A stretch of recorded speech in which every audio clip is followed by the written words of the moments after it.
बार फिर कश्मीर की, यानी कि पाकिस्तान साइड पे जो कश्मीर है जिसको पीओके भी कहा जाता है, इंडिया की तरफ से कहा गया है कि ये सस्पेंड है। सस्पेंशन जो है वो अनलिमिटेड, यानी कि कोई समय तय नहीं हुआ। स्टेट के लिए आवाज उठाते हैं या गवर्नमेंट के खिलाफ बात करते हैं कि जी वो हमें राइट्स नहीं दे रहे या हमें कोई प्रॉब्लम है, तो उनको जी अभी तक गद्दारी के सर्टिफिकेट जो है वो बांटे जाते थे। तो H1B के हवाले से करनी है कि इंडियन सबसे ज्यादा H1B का फायदा उठाते थे। आगे उसमें ये था कि जब तक आतंकवाद बंद नहीं होता तब तक जो है वो ये सस्पेंड ही रहेगा। अब आज जज ने कहा है कि भाई ये $1 लाख उसको कैंसिल कर दिया। Where do you find Trump क्या नाकाम हो जाएंगे क्योंकि इंडियंस और बड़ी तादाद में अमेरिका में आएंगे? जो पाकिस्तान की जो राइस है, बासमती जिसको हम बोलते हैं, उसकी ग्रोथ पर ये बहुत ज्यादा असर पड़ेगा और वो फसल जो है वो उगना बंद हो जाएगी। एक बार फिर कश्मीर की, यानी कि पाकिस्तान साइड पे जो कश्मीर है जिसको पीओके भी कहा जाता है, अभी तक तो जी ये होता था कि जो पाकिस्तान में चाहे बलूचिस्तान के लोग हों या केपीके के लोग हों और कई जगह के लोग जो कि स्टेट के लिए आवाज उठाते हैं या गवर्नमेंट के खिलाफ बात करते हैं कि जी वो हमें राइट्स नहीं दे रहे या हमें कोई प्रॉब्लम है, तो उनको जी अभी तक गद्दारी के सर्टिफिकेट जो है वो बांटे जाते थे। पाकिस्तान ने और ज्यादा प्रोग्रेस कर लिया, पाकिस्तान ने और ज्यादा तरक्की कर ली है कि अब पाकिस्तान में उस एरिया पाकिस्तान की शहरक कहा जाता है और कहते हैं कि जी कश्मीर तो हमारी शहरक है। तो जी उस वहां के लोगों को भी अब इन्होंने गद्दार गिनाना शुरू कर दिया है। वहां के लोगों को भी इन्होंने यही कहना शुरू कर दिया है कि जी कश्मीर के लोग जो हैं वो भी गद्दार हैं और उनको वो दहशतगर्द भी है, टेररिस्ट भी है। चलो ए मेंगल साहब का कहना है, चलो आज ये भी पता चला कि पाकिस्तान की शहरक आजाद कश्मीर के रहने वाले भी दहशतगर्द और गद्दार है, तो ठहरे परदेसी। जी हाँ, अख्तर मेंगल साहब ने ये ट्वीट लगाई है और उन्होंने ये बात, यकीनन ये तमाम ही पाकिस्तानी क्या जो भी पाकिस्तान को देखते हैं, सुनते हैं या समझते हैं, वो सब आज ये देख रहे होंगे शर्मनाक हरकत जो है वो पाकिस्तान स्टेट की तरफ से की गई है कि एक बार जो है अब जिन्हें शहरक कहा आजाद कश्मीर के लोग, उनको भी अब ये टेररिस्ट गिना रहे हैं, उनको भी अब ये गद्दार बता रहे हैं, पर भी एक्शन हो रहा है। अभी तक कई लोगों के जान से जाने की खबरें आ चुकी हैं, बहुत से लोग जो हैं वो प्रोटेस्ट का हिस्सा बन रहे हैं, बहुत से लोग जो हैं वो अभी बिल्कुल बैठने के लिए या इनसे डर जाने के लिए तैयार नहीं है। कहां तक स्टेट जो है इन लोगों को दबा पाएगी, कहां तक इनकी आवाजों को दबा पाएगी, ये तो खैर आने वाला वक्त ही बताएगा। अफसोसनाक बात है कि पाकिस्तान ने हमेशा से जिन लोगों के लिए ये कहा कि जी हम तो कश्मीर के साथ है, भारत साइड कश्मीर जो है वो उसको भी ले आएंगे और इस किस्म की जो बातें इन्होंने की, लेकिन वो भारत साइड कश्मीर तो छोड़ें कि अपनी तरफ जो कश्मीर है क्या वो लोग भी आपके साथ रहना पसंद करेंगे? सवाल है, बहुत बड़ा एक कह लीजिए कि क्वेश्चन मार्क है पाकिस्तान स्टेट के ऊपर कि किस तरह से कश्मीर के लोगों को इस वक्त तकलीफें दी से पूरे एरिया में जो है इन्होंने रेंजर्स लगा रखे हैं, मोबाइल सर्विसेज बंद है, इंटरनेट सर्विस बंद है और उसके बाद वहां मकामी लोग हैं, उनकी पॉलिटिकल पार्टीज जो हैं उनको बिल्कुल बैन किया जा रहा है, उनको हरगिज इलेक्शन में नहीं आने दिया जा रहा। 27 जुलाई को है और साथ ही साथ जो लोग प्रोटेस्ट कर रहे हैं उनके ऊपर भी इस वक्त जुल्म की इंतहा कर रखी है और तरह तरह से लोगों तो H1B के हवाले से करनी है कि इंडियन सबसे ज्यादा H1B का फायदा उठाते थे। अब आज जज ने कहा है कि भाई ये $1 लाख उसको कैंसिल कर दिया। Where do you find Trump क्या नाकाम हो जाएंगे क्योंकि इंडियंस और बड़ी तादाद में अमेरिका में आएंगे?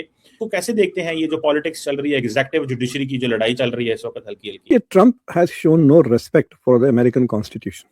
उसके पास जो जिन चीजों के पावर्स नहीं है, जब उसने टैरिफ की बिल बताई थी तो मैंने अपने स्कूल मतलब मैं जो सब का ये था कि he doesn't have the constitutional authority. तो बोलने की बात ये है, बच्चा इस बात में जो भी हाई स्कूल पास करता है and they study basic intro to American government and they reach US constitution, इतना छोटा है आप एक क्लास में पढ़ा दे सकते हैं उसको। तो इट्स वेरी क्लियर कि टैरिफ्स और एक्साइज ड्यूटीज वगैरह सारे के सारे कांग्रेस के हक में आते हैं। President has no authority unless is given authority. तो वो जो EEPA है, 202 है, 301 है, ये जो सेक्शन उसके तहत ही उसके lawyers try to justify his policies based on those क्या कह सकते हैं। लेकिन Trump is not thinking, he doesn't seem to care कि ये मेरा हक नहीं है, this is not my constitutional authority. He thinks he is king of America. मतलब बेसिकली वो दो नौकरी करता है ना, एक तो अमेरिका का किंग है और दूसरा नेतन्याहू का चपरासी है। सुबह उठ के झाड़ू देता है नेतन्याहू के घर में, उसके जूते पॉलिश करता है वगैरह, उसके कुत्ते को खाने वाने पे जाता है, उसकी गाड़ी धोकर फिर काम पे आ जाता है। He has no respect for the US constitution और उसकी किस्मत इतनी खराब है कि अनलाइक जुडिशरी ने हाथ नहीं दिया है। दूसरे मुल्कों में अगर आप इंडिया में देख लें, इंडिया में जुडिशरी तो सरेंडर कर दे रिस्पेक्ट, वो जो चाहता है गवर्नमेंट वो उस तरह से चलता है। बाज लोगों को 5-5 साल तक बेल नहीं, भी जो $100,000 की जो फीस है उसको जो फेडरल कोर्ट ने जो किक आउट कर दिया न्यूयॉर्क का, उसने कहा कि ये आप लगा रहे हो on companies, this is like a tax, और ये टैक्स प्रेसिडेंशियल अथॉरिटी नहीं है, टैक्सेशन इज कांग्रेस। इंडिया की तरफ से कहा गया है कि ये सस्पेंड है, सस्पेंशन जो है वो अनलिमिटेड, यानी कि कोई समय तय नहीं हुआ, और आगे उसमें ये था कि जब तक आतंकवाद बंद नहीं होता तब तक जो है वो ये सस्पेंड ही रहेगा। तो जो पाकिस्तान की जो राइस है, बासमती जिसको हम बोलते हैं, उसकी ग्रोथ पर ये बहुत ज्यादा असर पड़ेगा, और वो फसल जो है वो उगना बंद हो जाएगी, क्योंकि राइस के लिए, चावल के लिए तो चाहिए ही पानी होता है। राइस उगाने के लिए भी, पकाने के लिए भी, खाने के लिए, हर चीज के लिए पानी कितना चाहिए आपको पता है। तो मैं आपसे ये जानना चाहूंगी कि क्या जो भारत है वो एक सोचे समझे मंसूबे के तहत ऐसा कर रहा है, और एक पानी को हथियार के तौर पर इस्तेमाल कर सकते हैं?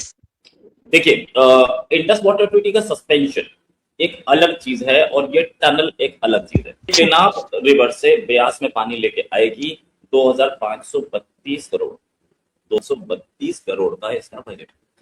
अब ये 2532 करोड़ में तीसरी बार ये बोल रहा हूँ, इसका मतलब एस्टिमेट्स बना है, इसका मतलब पूरी एक टीम ने काम किया है, कॉन्ट्रैक्ट निकालने की बात चल रही है, ये कॉन्ट्रैक्ट निकल चुका होगा, और 8.7 मीटर की टनल है। अब 8.7 किलोमीटर की टनल, इसका मतलब उन्होंने पूरा सर्वे कर लिया। तो ये इंडस वाटर ट्रीटी तो अभी जो पिछले 12 महीने में या 1 साल में सस्पेंड हुई है, लेकिन ये उससे पहले से प्रोजेक्ट चल रहा है। और ये प्रोजेक्ट ये है कि ये ब्यास में पानी लेके आएगा, ब्यास से हम आगे यूटिलाइज कर लेंगे इस पानी को। डैम पे भी पाकिस्तान ने बहुत कुछ बोला था, बागलिहार डैम नहीं बनना चाहिए, वो बना फाइनली।